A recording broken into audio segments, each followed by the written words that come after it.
And maybe they were like, look, this is going to be a huge story. If it's denied, it'll have legs. Big asset managers involved, and potentially they're thinking that we can't be seen as this anti-crypto. I think there has been a complete sea change in Washington around crypto. I think the reason for it is that traditional Wall Street wants in on the money that crypto is making. And it's no coincidence that Schumer is located in New York, that the financial services industry is the #1 donor to his campaign. I just think there's this unusual, uneasy alliance that emerged between crypto and traditional Wall Street that is going to lift the industry higher. And if we continue to see these sorts of wins, going to lift it to all-time highs. Cryptocurrency investors were taken completely by surprise when the U.S. Securities and Exchange Commission (SEC) asked exchanges to update 19 before filings on an accelerated basis for spot Ethereum ETFs. According to CoinDesk, which broke the news on Monday, the agency asked aspiring Ethereum exchange-traded fund exchanges to update the filings ahead of the May 23 deadline. A huge reversal in tone after the SEC all but ignored the applications for months. Though would-be issuers also need their one applications approved before the launch, which could take an indefinite amount of time. Senior Bloomberg ETF analyst Eric Bell-Tunis says this development signifies that the SEC may be ready to approve the spot Ethereum ETF applications. In a tweet shared on Monday, the ETF analyst said he and his Bloomberg colleague James Seifert were increasing their approval odds for the applications from 25% to 75%. Eric joined Unchained Laura Shin for a discussion on Tuesday alongside Matt Haugen, crypto enthusiast and CIO of Bitwise, which also has an application for a spot Ethereum ETF before the SEC. During the discussion, the trio speculate about the political motivations for the SEC's sudden reversal. It's no news that the cryptocurrency industry has become a major campaign issue in the United States. Earlier this month, while addressing a group of pro-crypto supporters, former President Donald Trump urged those in favor of crypto to vote for him during the November presidential elections and mocked President Joe Biden for his poor understanding of the industry. Trump also announced that his campaign would accept cryptocurrency donations.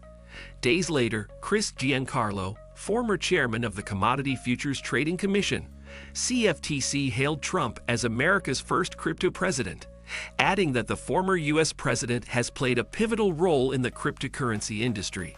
During the discussion, Haugen explains that in addition to Trump's endorsement, big Wall Street players are showing more interest in the cryptocurrency industry and putting a lot of pressure on regulators to give more legitimacy to the industry in the United States. I'll build on the SAB 121 comment, which is I think there has been a complete sea change in Washington around crypto.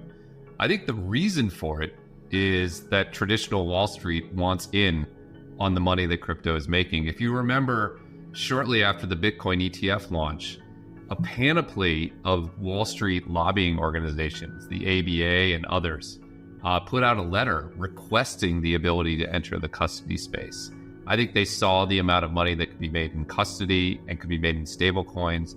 And I think Wall Street is now pushing for crypto legislation and regulation that would allow them to compete in this marketplace. And I think that's the change that happens. You had Wall Street fighting crypto, and then BlackRock came in, the ETFs were a success, Tether is making more money than Goldman Sachs, and now you have Wall Street wanting to get in on that. And it's no coincidence that Schumer is located in New York, that the financial services industry is the #1 donor to his campaign.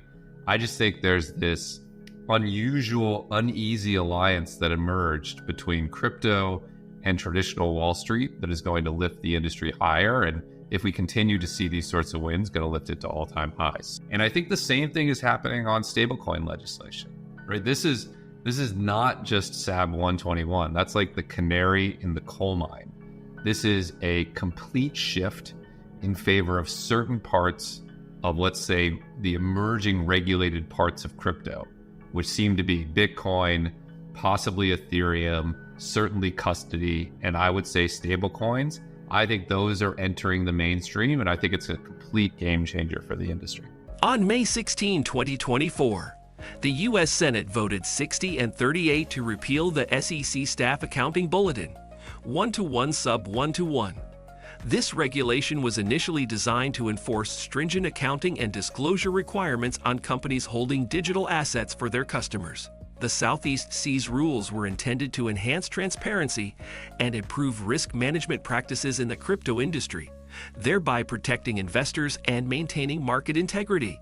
However, the implementation of Sub 1-to-1 raised concerns within the crypto industry. Whether the move is politically and financially motivated remains to be seen, but it's a huge advantage for the cryptocurrency industry. Let's get back to the interview as Eric and Hogan present their views on when the approvals can be expected and how successful the products will be, especially compared to spot Bitcoin ETFs. If this was done all last minute, I would assume that if the 19B4s were okayed, because they have to make a decision on those, I believe, by the 23rd.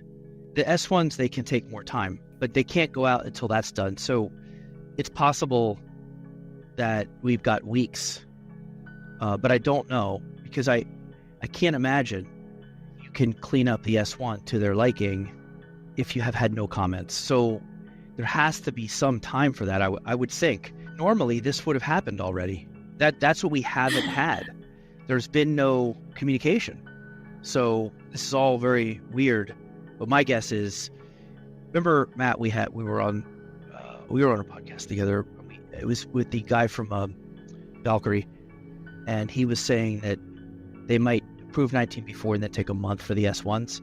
It didn't turn out that way, but the mechanics of that could be what we see here. I think just the outlook in general for them, I'm mild on. Matt may have a great counter take to this, but I don't see them, assuming they launch and they're out and they're trading, I don't see them getting more than 10% of the assets that's in the spot Bitcoin. It's possible. Well, I would say that 10% is 50 billion is pretty good. That's 5 billion.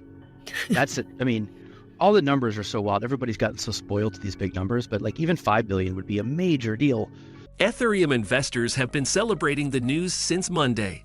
Earlier today, Metric Sport reported on Twitter that the largest altcoin registered its largest one-day point move ever on Monday, fueled by the potential approval of spot ETH ETFs by the SEC.